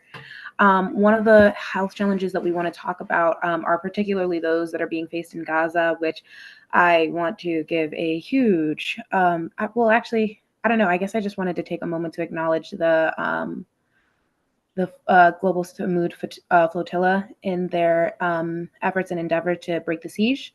Gaza has been under a really heavy genocide after over 75 years of occupation, and the most recent effort on from the flotilla may not have actually broken the siege and gotten the humanitarian aid that they wanted to, but it did allow for Palestinian fishermen to actually fish for the first time in their own waters in a really, really long time. And I think that that's really important to acknowledge when we recognize the kinds of shortcomings and the mounting public health crises that they're facing, particularly severe malnutrition. There is a manufactured, hunger crisis going on in Palestine right now. We've talked about what food apartheid does to Philadelphians and how it creates those chronic health conditions like high blood pressure and diabetes. The severe malnutrition that is being experienced in Gaza is creating so many deaths through starvation, and also leaving people much more open to illness. And then with the lack of hospitals due to all of the bombings and the lack of proper infrastructure there, makes them more susceptible to any of those communicable diseases that get picked up in the area as well. And as I said, just access to healthcare in general is limited. We've talked about what closing hospitals have done in Philadelphia, and what the lack of access to affordable healthcare does to us. All of the hospitals in Gaza have now been bombed and are operating at very limited capacity, if any at all. And that lack of resources just compounds with all of the casualties and everything, on top of the general health issues that need to be managed. I remember there was actually a family in Gaza that I was helping to uplift and support a while ago, and one of the issues that they had was that they had an aging family member who had diabetes, but without the ability to afford any sort of insulin or medication or have access to food, that chronic health condition became a crisis. In the same way, the medical neglect to our healthcare infrastructure in Philadelphia creates crises here that disproportionately impact marginalized communities. And it's not just exclusive to Gaza. We can also talk about what lack of infrastructure does in places like Haiti. Haiti is a country that has been severely punished for ever trying to liberate themselves. They were the first country that had been able to have the enslaved Black folks liberate themselves, and the empire has done everything in their power to ensure that they have had to pay for it, if not monetarily, then in other ways. So one of the lasting results of that is inadequate healthcare infrastructure. Haiti's healthcare system is severely underfunded. In fact, on that last slide, that picture is actually what is left of a health clinic in Haiti. There was a video, and it shows the severe water damage and the really, really long lines, and the lack of sanitized places. But you can check out the video in the resources afterwards. But this is something that has affected the entire regions of Haiti. I believe 1 in 6 folks are able to get proper access to emergency services, which actually has direct parallels with places surrounding Philadelphia. I know Chester County just lost their last hospital and had that closed down. So there are actually no emergency services available. So you have hospitals that are operating with significant lack of funds and lack of adequate facilities. Furthermore, there's a lot of violence that's popped up in the region due to the severe poverty and everything. And that also limits how well the hospitals can operate, because they have to be mindful of the fact that they are in gang territory, and recognizing the limitations that presents to the community and how accessible their care is on a 24/7 basis. And how that violence also compounds the risks and need that they have for medical care. And then, of course, that also gets further impacted when brand new health crises are injected by imperialism. So, for example, Haiti actually eliminated a disease called cholera about a century before UN peacekeepers from Nepal contaminated their waters. We talked a lot about what water contamination here in Philadelphia and how poisonous that is. But very similarly, Haiti had their water contaminated with cholera in 2010 during what was supposed to be a UN peacekeeping mission. And UN peacekeepers are supposed to be going to provide on the ground care and prevention from violence and all of the things, but they have not taken a whole lot of meaningful accountability in regards to helping Haiti then eliminate the cholera outbreak that they had while they were there. And so they weren't able to actually bring that outbreak to a close until 2019. But because of the amount of poverty and lack of hospital infrastructure, they are actually experiencing yet another outbreak here in 2025. And then, of course, they are also facing the widespread malnutrition. And that's also a direct result of imperial powers, particularly the United States. Haiti was actually like really well off in regards to food sovereignty a while ago, but due to strong arming from the United States government back in like the 1980s, they were able to inject U.S. rice farming into like the Haitian market, and like the local farmers had no ability to really counteract it. Or to compete in the market with how cheap the American rice products were. And it absolutely devastated their farms and their economy. And so now they have to rely severely on like US imports for those things. And it's not enough to meet the demand and is creating massive waves of starvation. I believe there's about 1 in 10 children below the age of 5 in Haiti that pass away due to complications as a result of food insecurity at this point in time. And there was even an apology from Bill Clinton about how like the benefits to a couple of rice farmers in Arkansas was not worth what this is like wrought on Haiti and how they've had to pay for this. So all in all, what we've talked about is like different, varying intensities of a limited availability of services, the financial constraints that places on individuals for being able to access services, whether it's to be able to pay for the costs of those medications or to be able to even travel to those healthcare facilities, the geographic disparities that impact it. We've talked about what being in different regions does. Whether it's on a contamination level or if it's an access level, and how all of these are impacts of policy decisions. Like these are our governments making choices about how things are allocated, and how that presents, barriers to access from providers, whether it's because of a lack of infrastructure or a lack of knowledge, with some of the things that we were talking about in the beginning. And I really want to hammer in for folks how this is an impact of government fund misuse on healthcare. Because the fact of the matter is there is a lot of money being spent to create the kinds of health crises that we see in a Haiti, in a Gaza, here in the United States. And it's actually from like disinvesting in our communities to provide things that would allow us to have healthy food, that would allow us to have proper like healthcare providers and facilities, that would allow for us to have housing and clean air and water and all of the things, would actually alleviate so many of the public health crises in other nations.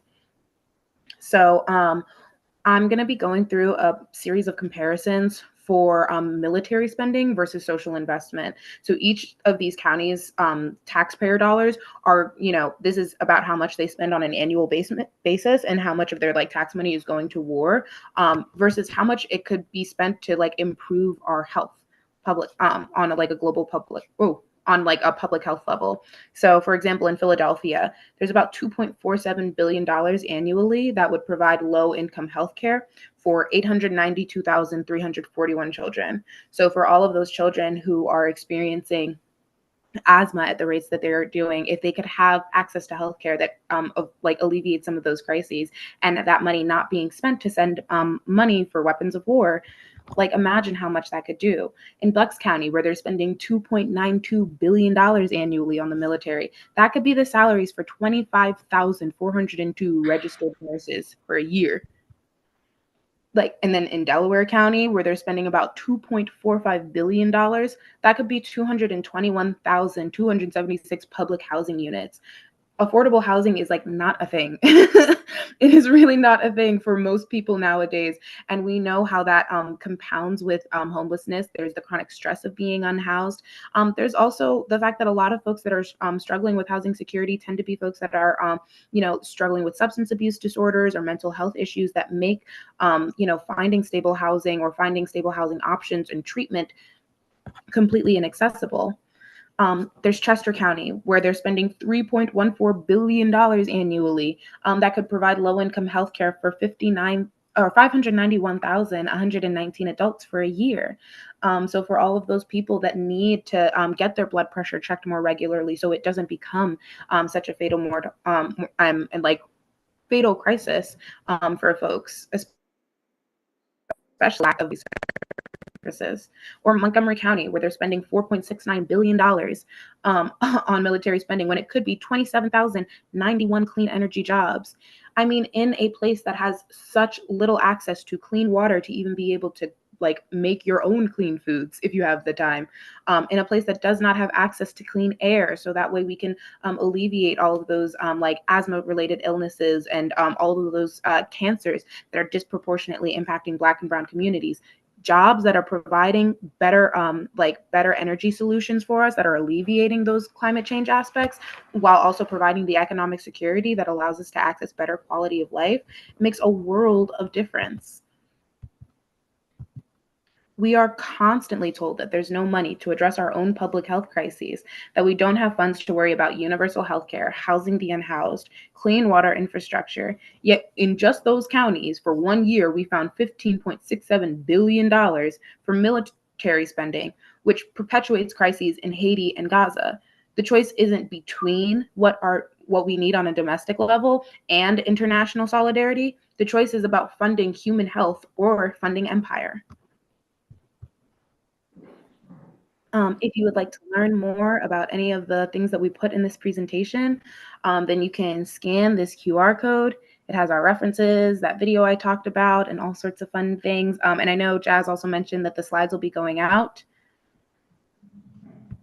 Yeah, we're going to post slides, try to post them on the Book to Freedom website, maybe if we can, just for anybody to access, you know, because the slides are a good source.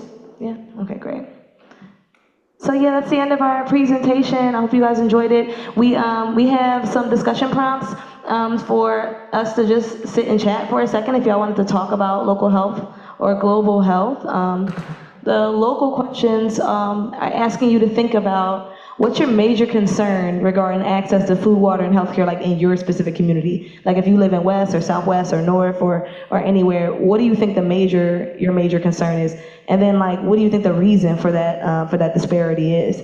And then for global, we were asking for you to think about what are some of the connections that you recognize between global health issues and the ones that your community is facing? And what are some ways that we can build solidarity with those global health struggles?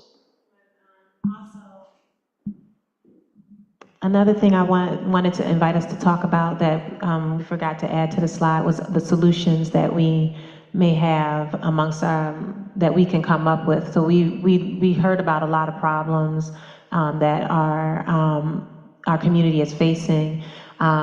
We are the source of the solutions for ourselves and for our community. These problems are created by the systems that are supposed to take care of us. So we have to create systems that will take care of us.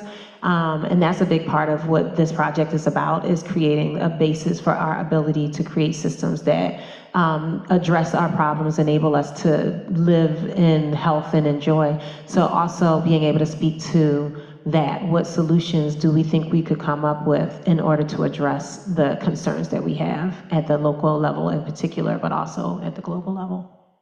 So anybody?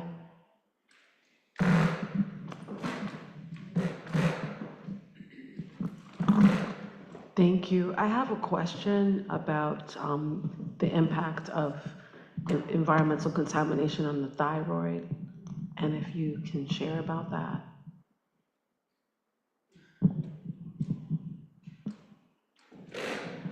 That's a great question. Thyroid is important for regulating hormones. It's really a huge part of our endocrine system. And a lot of times there's hormone dysregulators present in food and water. One of the main ones that's a problem, which I think you guys might have heard about, is BPA. You guys know about BPA? It's in plastics. So there's like, you know that little recycling symbol on the plastic bottle? It has numbers on it. And the numbers are associated with plastic that is food safe and plastic that is not.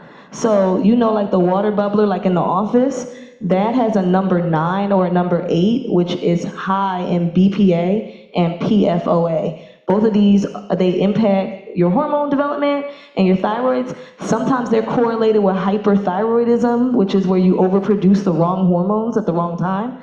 And they're also correlated with early puberty. And in fact, there was a study that was done back in my old college, 15 years ago, where they used flies. They fed flies grape juice that had BPA and PFOA, and the flies pupated early. They pupated days early, and you know the fly's gestation period is only a couple weeks, where ours is months. So imagine how that might impact birth, and how that might impact onset of puberty in people.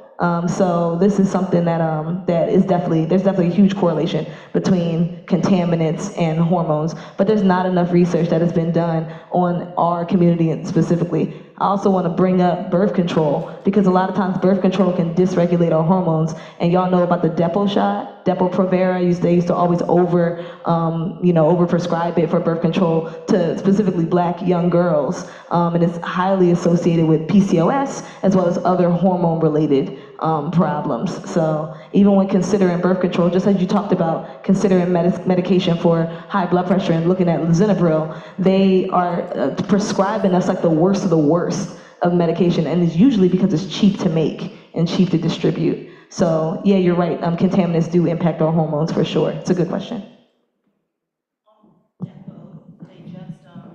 There was new research that just came out about people experiencing brain tumors on it. But the other big Depo thing is if you use it like regularly, I think over a year, you also have an extreme loss in bone density. Wow. Yeah, and then maybe if you have that, we can add that to the references. So if you send that to anybody, we'll add that, because that's very important. I want to bring up the PERM study that was done a couple years ago too. PERMs cause cervical cancer. PERMs. Oh, go ahead, Alea.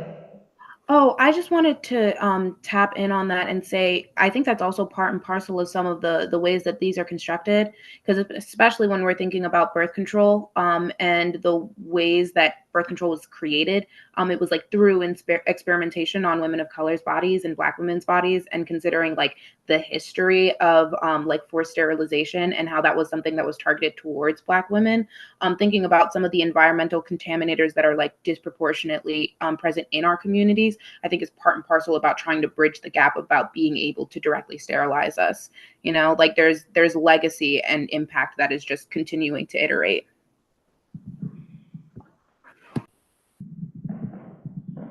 On the question of solutions maybe as well, and thinking about things, I feel like one thing that y'all highlighted here, and also that I've experienced as well, I'm not in the like medical or health field, but I have a lot of family members or other folks who are, and I think one of the challenges that they always talk about is in like the hospital systems that we have, Black folks in particular, or any really, working class or poor people are really highly discriminated against and pathologized for like all the things that were listed of like, this is your fault, sort of, like you need to change your lifestyle, this is your fault, which most of us probably could improve our lifestyle, but like that's not really what's at the root of like all of these challenges, right? Like y'all listed out, and I feel like that happens also at a macro scale where like even to Haiti, you see people talk, the way they talk about Haiti is like, oh, it's this, it's this nation that is where it's typically, even for people that are well-meaning, seen as like a charity type of thing of like, oh, those poor Africans can't take care of themselves, right? So like we have to take care of them for them. So I think in terms of solutions, I see like a really big need, not necessarily to like, that doesn't mean like don't go to the doctor, right? Or don't do these other things, but how do we figure out ways to like also support people in terms of like being able to have some of the systems that have been taken away from us. So like you mentioned with like the hospital system and the way that was imposed that destroyed like black midwifery, or like or the role of doulas, or like just community health workers as well, where like now all of those things primarily exist in this sort of like charity nonprofit model where people are sort of pathologized, right? And they're sort of like seen as a problem to be solved, and not like actually like the problem is like the system that we live in and the environments that we live in, not like you as an individual. So thinking about like ways that we can do that while also recognizing like, yeah, sometimes people do need access to go to the hospital, and they do need access to these systems. And also like a lot of people try to do that, and then they're discriminated against, and so they completely reject like health at all, because that's the only way that they are like shown. And so how do we have like alternative ways to sort of support people in being healthier, that don't only rely on the systems that are already like, you know, discriminating against us or making people feel like they are the problem when they're trying to seek help? Alea, you want to answer? Yeah, I love what you brought up. I think there are two things that popped up for me. The first one is especially what you were talking about in regards to the ways that so many of the gaps are filled through like charitable endeavors and creating better systems, even in the instance of Haiti. Like there's this one organization called P4H Global, and there's a person from Haiti, Dr. like Bertude, I don't want to butcher her last name, but she started a campaign and ensured that it was entirely funded by like Haitians and folks from the Haitian diaspora, where they were able to create canals, because canal access was something that has been like pointedly like kept from Haitians. And there are like multiple channels for like the Dominican Republic side of the island, you know? So they were creating their own canals so that way they could like reinvigorate Haiti's rice farming agriculture. And now they've been able to like finance and fund multiple canal projects and openings to like rebuild and get that like food sovereignty back. So kind of what we were talking about in regards to like building our own food. How do we ensure that we have like land that makes it so that when we do that, it's actually like good quality?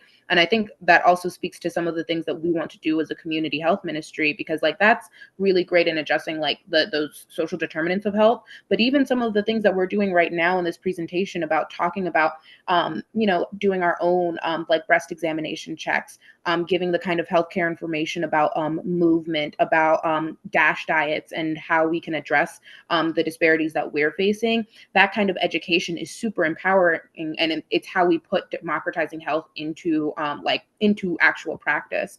And there are also like multiple other projects that I'm sure some of my other folks could tap in on, but I also know we're balancing moderation and getting input from y'all. But like putting democratizing healthcare into action in real time is, I think, how we develop our own systems.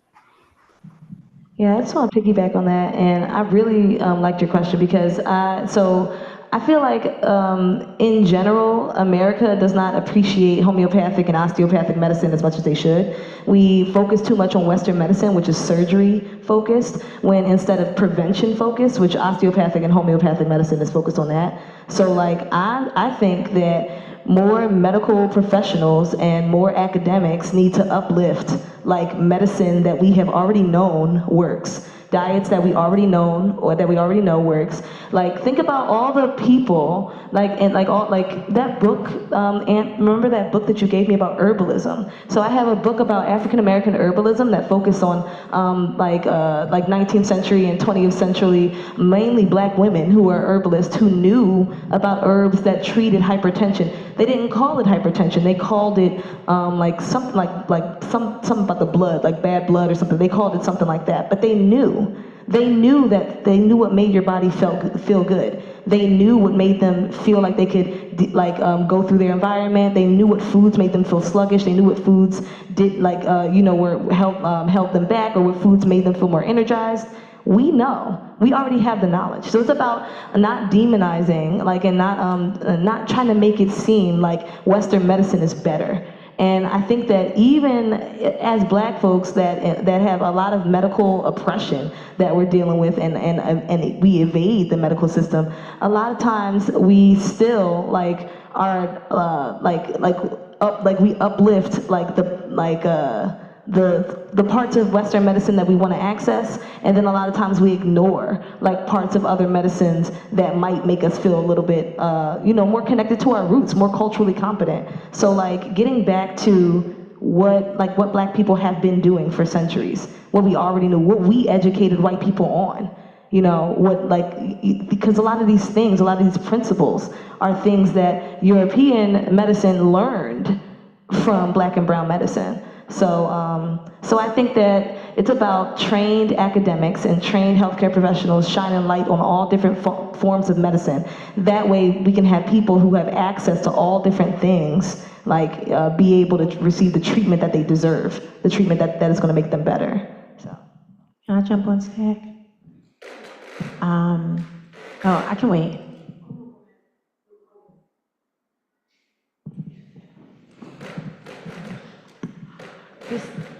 I live in the Bronx, and I'm a member of the Rainbow Community Garden of Life and Health, and we have raised beds.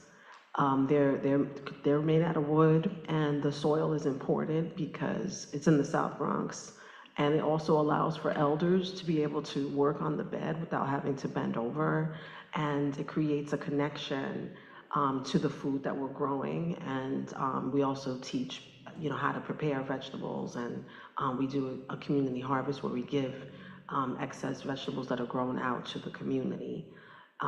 We also have Superfund sites because of the same types of issues, and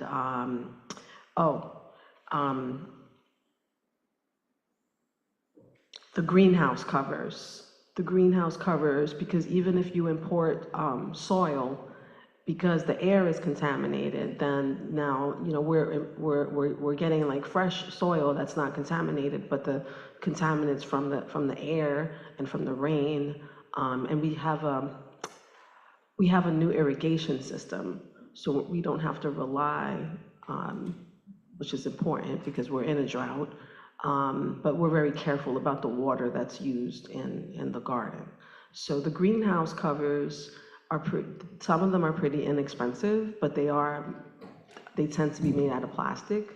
So you have to research on what you mentioned about the PBA, the type of plastic.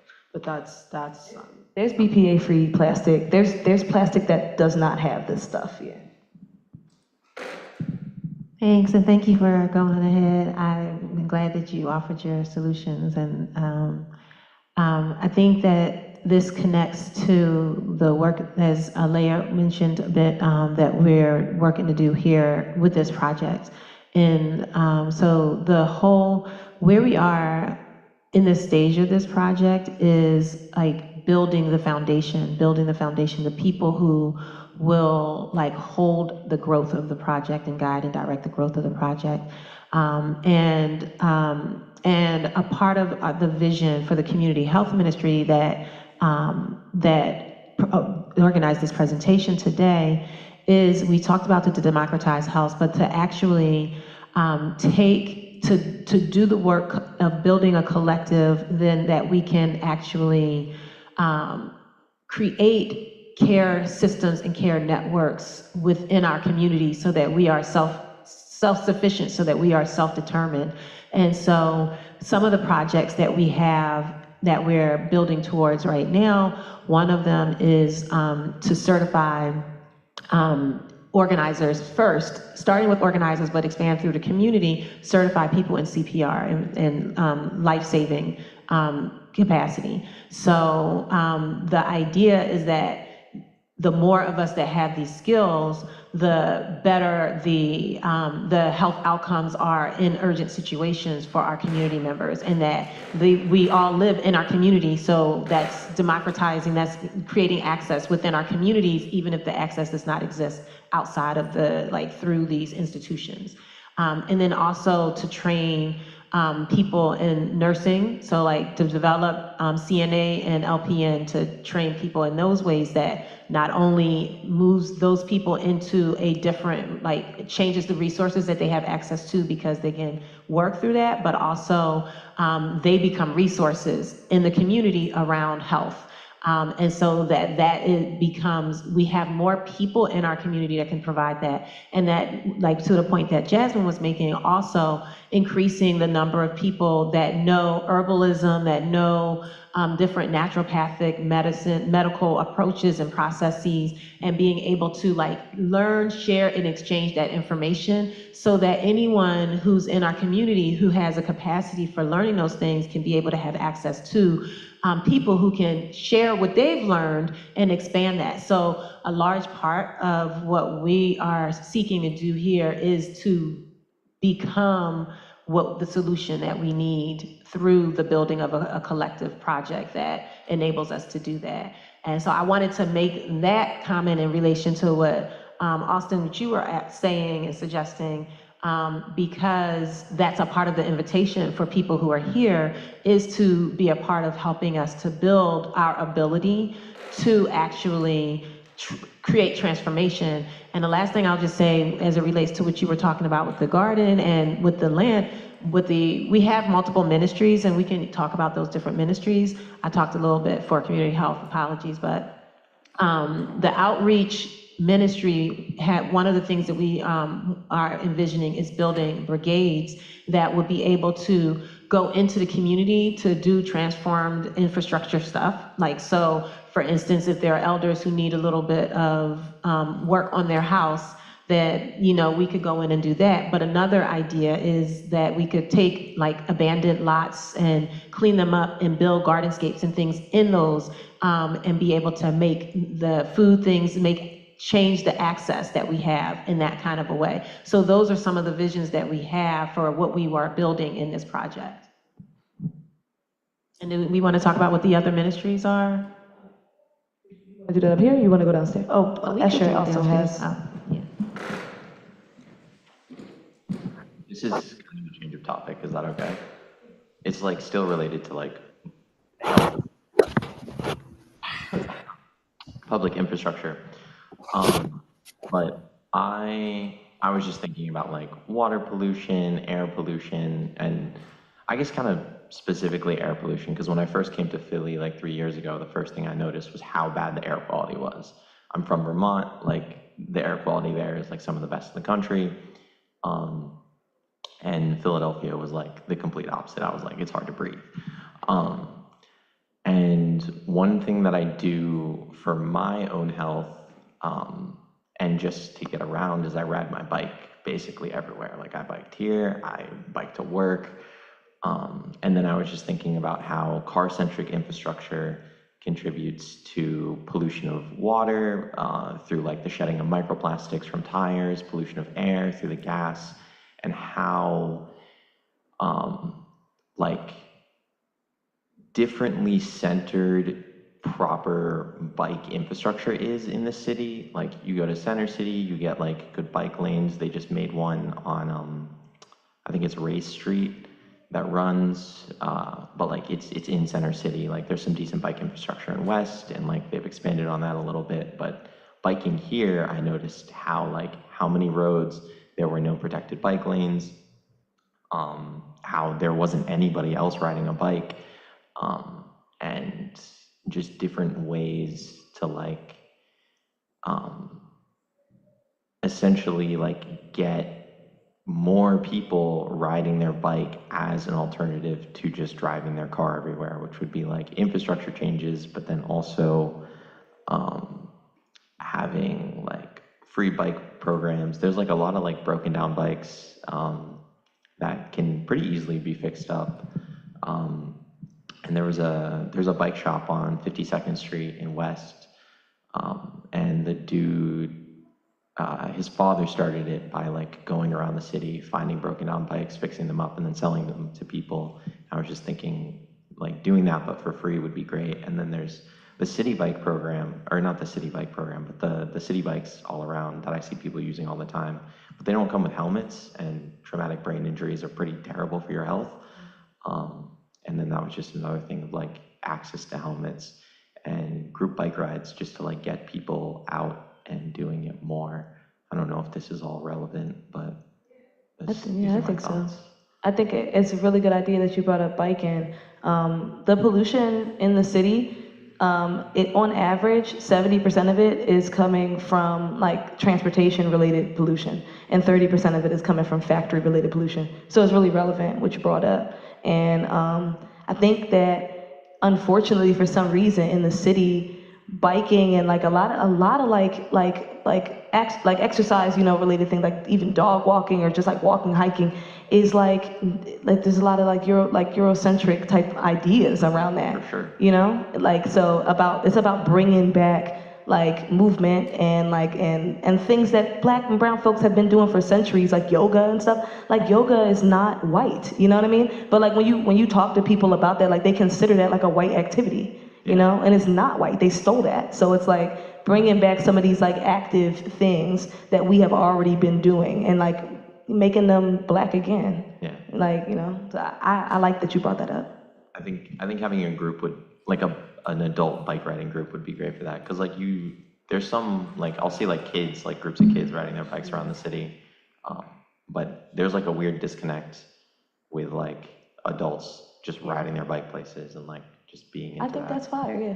I got a bike. I live in West. I'll go bike riding with somebody. Yeah, I like that. That's a good idea. I don't want to do that. So it's a little after 4. So at this point in the program, what we do is go downstairs and eat. We break bread together.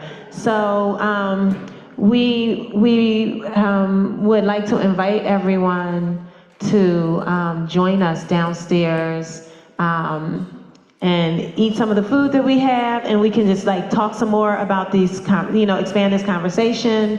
And also, I think that the nurses are down there and ready to give some blood pressure screenings. So if you see a nurse down there, please check in with them and get a blood pressure screening.